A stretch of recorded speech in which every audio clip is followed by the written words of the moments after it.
so we got an expert here. Let's see how it goes.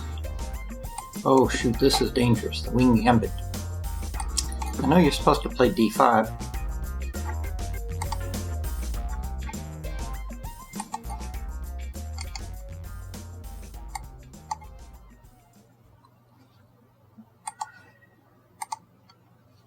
Okay, gotta move, gotta move.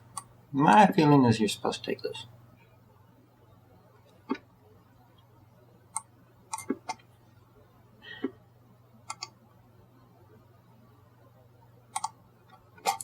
Okay. Now, is there any reason we can't play here? I know it's a little greedy, but...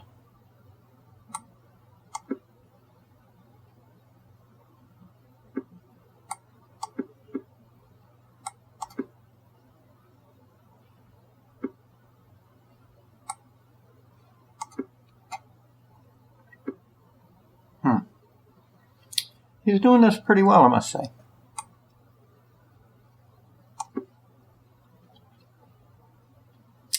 Problem I have here is, where does my king go?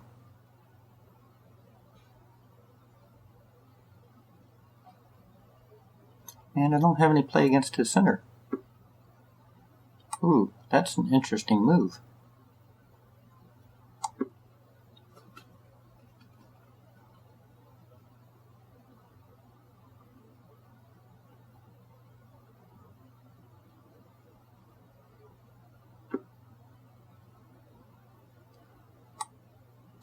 Okay, I'm going to send him back.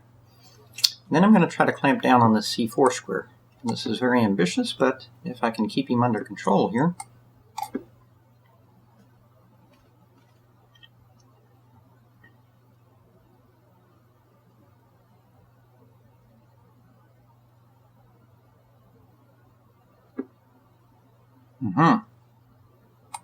Okay, let's try and go here. Okay, let's go in here.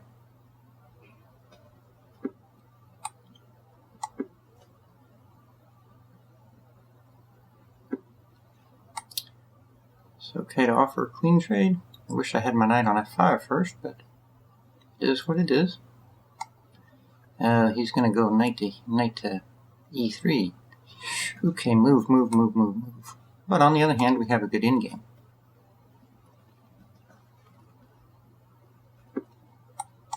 He'll go knight e3. I'll go knight back to e7.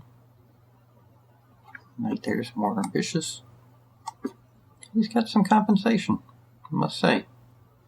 Making it easy. Shoot, he can go over there and surround my pawn. Damn, they always get play. They always get play. He's going to take that one. Okay.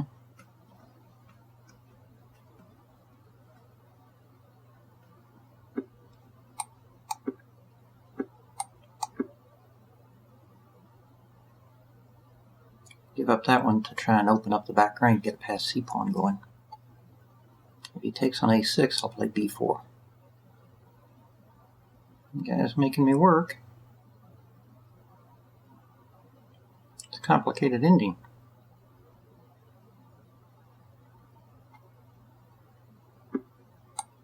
Okay, it's on. Try and get our counterplay going here.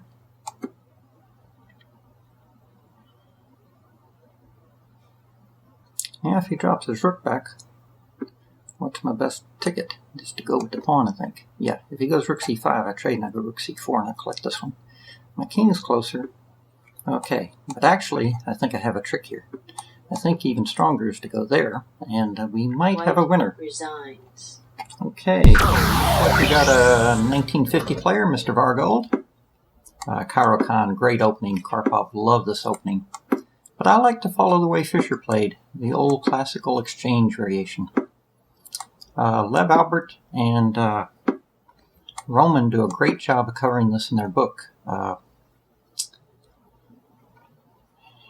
Joel Benjamin played this for white with considerable success through the years. Very, very solid. For both sides. Black gets his chances to try and build up a queenside minority attack. Walter Brown also liked this with white. Okay, now A lot of times when they go bishop to d6, you have a choice. You can either exchange on d6, or you can back it up. If they exchange, you then have the open h-file after you take with the h-pawn. Let's see what happens here.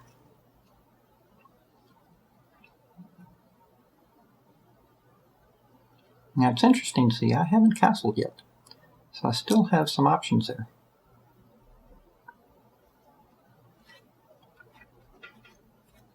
Classic game, Walter Brown against Larson, where he got the double pawns, managed to undouble them, and his attack broke through just as Larson was making progress on the queenside. Now Black's problem is, once he exchanges these bishops, he's left with the bishop on c8. And of course, if he trades on my terms, that is on g3, I'll play hg. Now he can try to play rook e8 and play e5. That's one way to go. Notice he can't play queen b6 right now, attack my b-pawn, because his bishop, he has to do something about that first. So, a little bit tricky here. Okay, now I can play queen e2, and then I can think about which way I want to go. He's all set with his Minardi attack here, with b5. Yep. So maybe let's just play a3 for the moment. Chill. Now one way to meet the Minardi attack sometimes. Oh, now they get, they always get this knight a4 to there to c4. Well, one thing we could do on that is we could play b4 and knight b3 and then sink our own knight in. This is very double-edged. Not so easy. Okay, think about what we're going to do. He's going to play knight c4, that's clear. Could play a4 here, but see, having already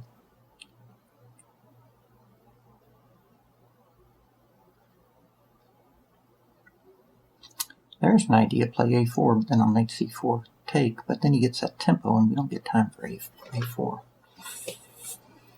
A classical way to play against a Minardi attack is to play b4 and then knight b3. And that holds him up. Okay, let's do it. Now, of course, you realize once you do that,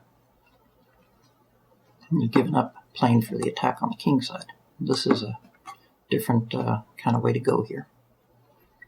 But the pawn structure can be quite favorable. We can always take that knight when we want. Sometimes we have a4. For example, now, we have the possibility with a4. And, yeah, he's got the possibility of bringing his knight into e4 as well. Should I play knight to e5? And he can play knight e4. His knights are pretty well placed, I must say. Okay, move. Let's go ahead and play knight e5. Not sure about that move, but on the other hand, if he exchanges, I might take with the pawn and get the d4 square. Okay, he's playing for all the knights here. Now that move does no, it doesn't really sacrifice a pawn. In fact, he's attacking mine over here. But maybe long term I can win a pawn. Let's do it this way. Take that one. Okay, now take that one. Okay, now let's go back here and attack these two. Or, do we want to take there and then go knight up and attack these guys? That might be the better way to go. However, if we go up, we get a fantastic knight. If we take on d6 and then play knight c5. Think. Take on d6, play knight to c5. He can play takes. Yeah, I think we win a pawn. Let's go for it. Take there. Now keep in mind we're not castled yet. If he takes here, of course we get the rook. I think he'll take with the queen on d6. Now let's play here in his... shoot, he has queen d5. Well, if I go knight d2... Let's go knight d2. Wussy! You're supposed to go knight c5.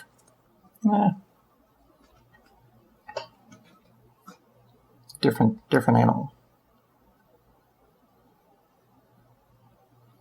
Now, he might try to build up some attack against our king because he's got more pawns. He's got more pawns on the f and e.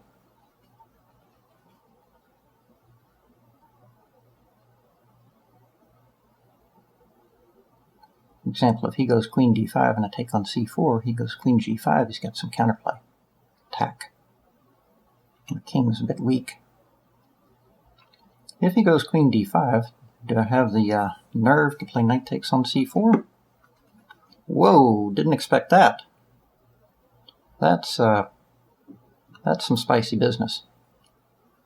Okay. But it's logical. He's trying to blast open the board. Okay, we're going to have to take something here. This looks like the candidate. Otherwise, hard to see what we got for our position. Ooh, good one. Okay, but we got an extra pawn here. Don't panic. Don't panic. Takes. Okay, we got an extra pawn. He's got a potentially very dangerous bishop there. So we're going to have to keep a very good eye on our light squares. Okay. Defense.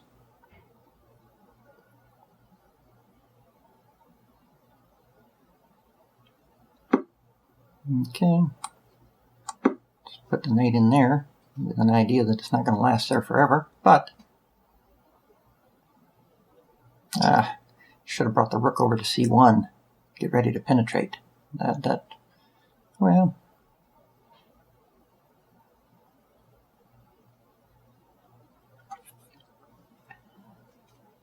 anyway, as long as I can keep him from rolling me up with this f-pawn, that f-pawn got going. That could be dangerous. And the good thing is, we do have an extra pawn, so queen trade is good. Okay, no threat so far. Let's get going. Now, my d-pawn's not really very strong,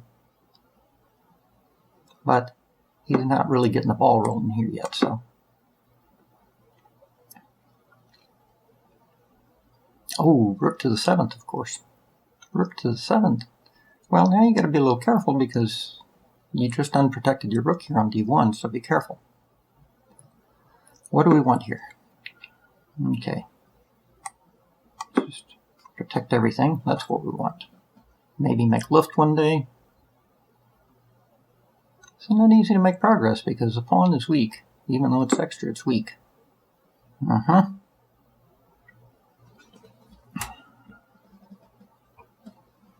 Well, let's go this way. We gotta watch out. We need to make luft one day. Well, big luft or little luft. Let's go here so that he doesn't play g5. Yeah, because we don't want him playing g5 and f4. That could get dangerous. Nah, shoot, look at him. He's trying to play g5. Oh, shoot, now he's trying to play f4. This guy is causing all kind of trouble. Okay, our king side's getting a little bit weak here. Okay, he's got play. But he's also loosened up his position. Okay, now we're going to get very loose here. But if we check him, he's just going to run away. What if we go down there, he goes f4, then we give him check, then he goes up. It's getting dangerous for our king here. Probably need to proactively move our king here.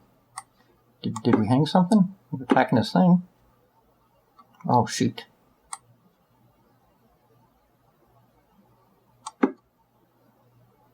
Okay, sometimes you got to remind them they have a king too. Check. Ooh. Black forfeits on time. Well, that was close. But I am threatening queen check and mate.